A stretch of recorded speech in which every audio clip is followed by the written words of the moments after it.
शरीर सुंदर हेबा द्वारा केही सुंदर होई न थाए। मनीषर भल कर्म विचार कथबार्ता व्यवहार ओ संस्कार मनीष को सुंदर करिथाए। संपर्कर मृत्यु नाही।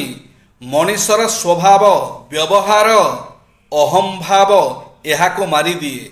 जीवन रे बंची रहिबा पई केवल जे पैसा जरूरी ताहा नुहे, बरं जीवन को बुझी पारुथिबा आउ सुविधा असुविधारे पाद मिसेई चाली पारुथिबा साथीटिए दरकार। कौन बंधु ठीक कहली ना?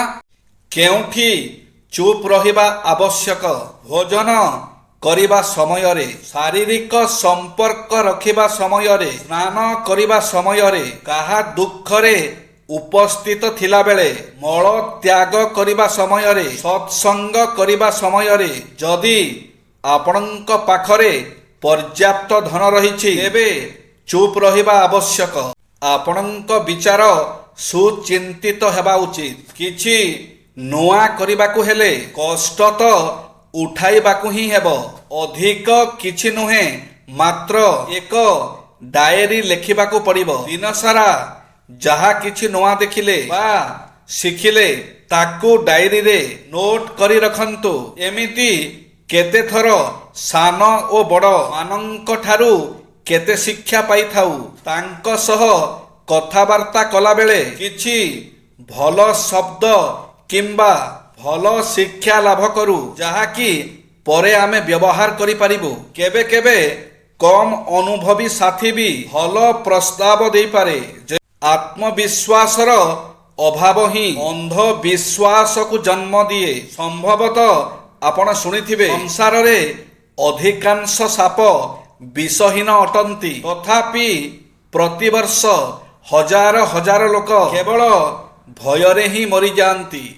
बहु वर्ष पूर्वरु हेनरी फोर्ड कहिथिले, जदि कौनसी कार्य को करिबा पूर्वरु आपण भाबी नेले एहाकु करि परिबे अथवा करि परिबे नाही, तेबे दुईटी जाक कथा सेमानंक स्थान रे सठिक। मुख्य कथा हेउछि, जदि आपण आत्मविश्वासर सह कार्य करिबे तेबे आपण निश्चित सफल हेबे, एवं जदि भय बा संशय सहित कार्य करिबे तेबे विफल ही हेबे।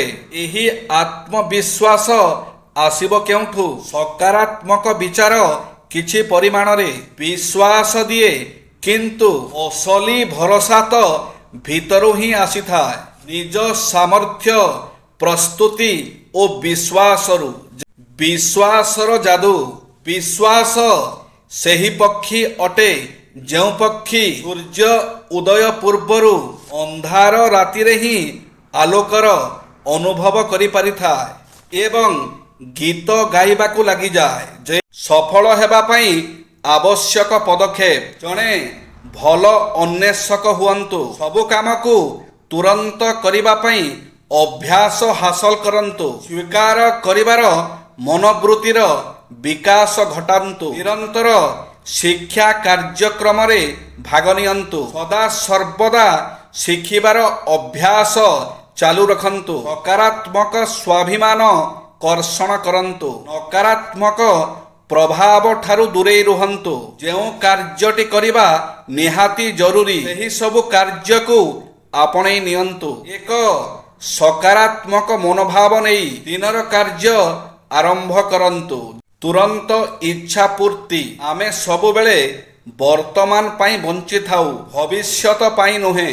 आमर दृष्टिर परिसर खूब संकीर्ण। आमर दृष्टिर परिसर खूब संकीर्ण सीमित। आमे एमिति गोटे तुरंत इच्छा पूर्तिर जुगरे बास करुछे। आपण उठिबा ठारू पुणी सोइबा पर्यंत बा सेज छाड़िबा ठारू पुणी सेज को जीवा पर्यंत केवल बटिका दरकार करंती। गोटिए बटिका गिली लोके समस्या जालरू मुक्ति पाइबाकु चाहंती। थरे राता राती कोटिपति होई जिबार निशारे माती गले लोके एथिपाई विभिन्न चोरा बाट बा गला बाट खोजी बुलंती।